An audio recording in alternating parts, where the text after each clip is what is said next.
फौजी अदालतों में सिविलियंस का ट्रायल जारी रखने की इजाज़त। सुप्रीम कोर्ट ने 23 अक्टूबर का फैसला मशरूत तौर पर मुअत्तल कर दिया। फैसला 5-1 की अक्सरियत से आया। जस्टिस मुसर्रत हिलाली ने इख्तलाफी नोट लिखा। अदालत ने कहा कि फौजी अदालतें मुल्ज़मान का ट्रायल कर सकती हैं, लेकिन हतमी फैसला सुप्रीम कोर्ट के अहकामात से मशरूत होगा। 9 मई के वाक़यात में मुलव्विस 103 अफराद का ट्रायल जारी रहेगा। प्री कैन को नोटिस जारी। समाअत जनवरी के तीसरे हफ्ते तक मुलतवी।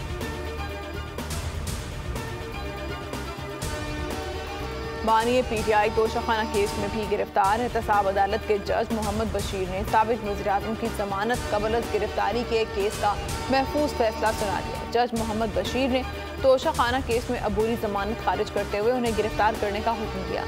हुक्म के बाद नैब ने साबिक वज़ीर-ए-आज़म की तोशाखाना केस में भी गिरफ्तारी जाहिर कर दी।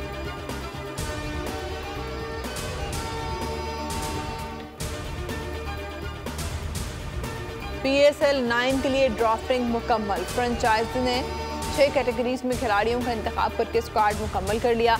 कौमी खिलाड़ियों समेत सैकड़ों गैर मुल्की क्रिकेटर्स भी ड्राफ्टिंग के लिए दस्तयाब थे।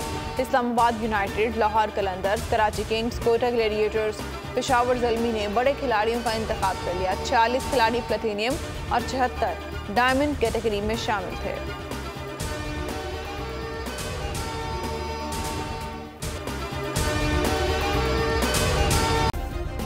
सब्सक्राइब करें और बेल दबाएं ताकि कोई खबर रह न जाए।